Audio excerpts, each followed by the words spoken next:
আধুনিকীকৰণৰ প্ৰভাৱত আমাৰ মাজৰ পৰা বহুতো পুৰণিকলীয়া ৰীতি-নীতি বিলুপ্ত হ'ব ধৰিছে।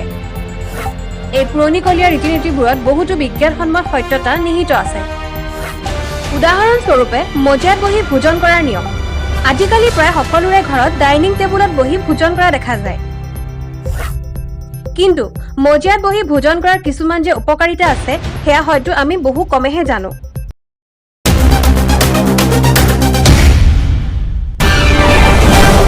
Eating habits.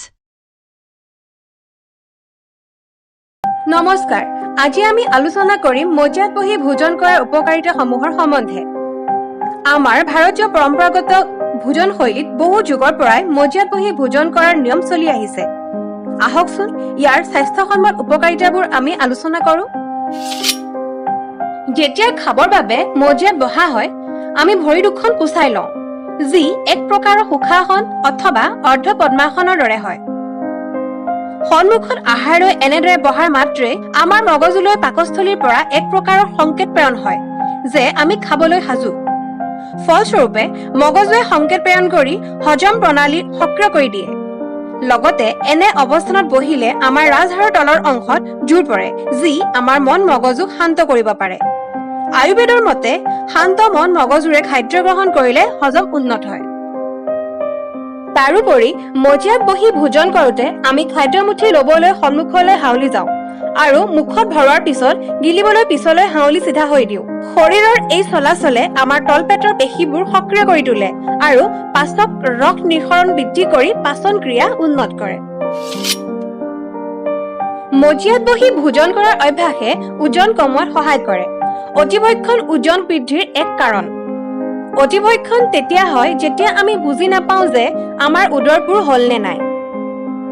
মজিয়াত বহি ভোজন কৰিলে আমাৰ পেটৰ পৰা মগজুলৈ ভোজন সম্বন্ধে সংকেত বহনকাৰী ভেগাছ নাৰ্ভ নামৰ স্নায়ুডালে সুকলমে সংকেত প্ৰেৰণ কৰি মগজুক জনাব পাৰে যে আমাৰ উদৰপুৰ হ'ল নে নাই।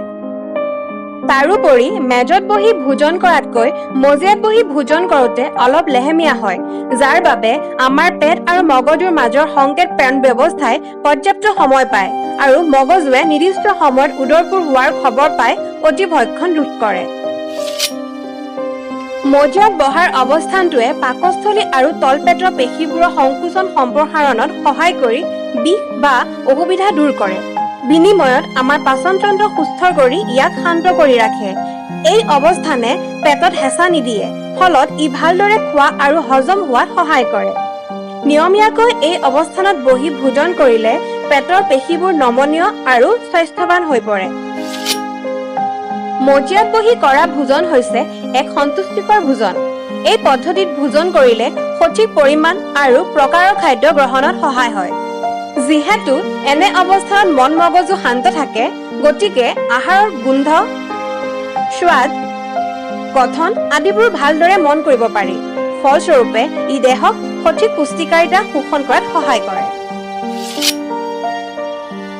যিহেতু এনে অৱস্থানত মন মগজু শান্ত থাকে, গতিকে পৰিয়ালৰ সকলো সদস্যৰ মাজত এক প্ৰকাৰৰ পাৰিবাৰিক বান্ধোন গঢ়ি তোলাত সহায় কৰে। মজিয়াত বহি ভোজন কৰোঁতে স্বয়ংক্ৰিয়ভাৱে আমাৰ দেহৰ অৱস্থান তথা অংগস্থিতি শুদ্ধ হৈ পৰে। আমি পোন হৈ বহোঁ, ৰাজহাড় পোন হৈ থাকে, কান্ধ পিছফালে হালি থাকে। এনে অৱস্থানে আমাৰ দেহৰ ভুল মুদ্ৰা বা আসনৰ পৰা হ'ব পৰা অসুবিধাবোৰ নোহোৱা কৰে। ইউৰোপিয়ান জাৰ্নেল অৱ প্ৰিভেণ্টিভ কাৰ্ডিঅলজি নামৰ আলোচনীখনত প্ৰকাশ পোৱা মতে মজিয়াত বহি ভোজন কৰা অভ্যাসে মানুহৰ আয়ু বৃদ্ধি কৰিব পাৰে। যি মানুহে মজিয়াত পদ্মাসনত বহি কাৰো সহায় নোলোৱাকৈ থিয় হ'ব পাৰে, তেওঁলোক বেছিদিন জীয়াই থাকিব পাৰে। কাৰণ এনে আসনৰ পৰা হঠাৎ থিয় হ'বৰ বাবে দেহত যথেষ্ট পৰিমাণৰ নমনীয়তা আৰু তলৰ অংশত শক্তিৰ প্ৰয়োজন হয়। গৱেষণাৰ মতে এনে আসনৰ পৰা আনৰ সহায় নোলোৱাকৈ উঠিব নোৱাৰা মানুহৰ পৰৱৰ্তী 6 বছৰত মৃত্যুৰ সম্ভাৱনা 4.5 গুণ বাঢ়ি যায়। য়োগা ফৰ হিলিং নামৰ গ্ৰন্থত P.S. ভেংকটেশ্বৰাই লিখা মতে পদ্মাসন বা সুখাসন গোটেই দেহৰ বাবেই উপকাৰী। মজিয়াত ভোজন কৰাৰ আসনৰ ফলত আমাৰ আঁঠু, ভৰিৰ গাঁঠি, টপিনা আদিবোৰ নমনীয় হয় আৰু গাঁঠিৰ মাজত তৈলাক্তকৰণ বৃদ্ধি কৰি বেমাৰ আজাৰৰ পৰা বচায়। মন কৰিবচোন, যেতিয়া আমি ভোজন কৰোঁ আমাৰ গৰম উঠে বা কেতিয়াবা ঘামিও যাওঁ।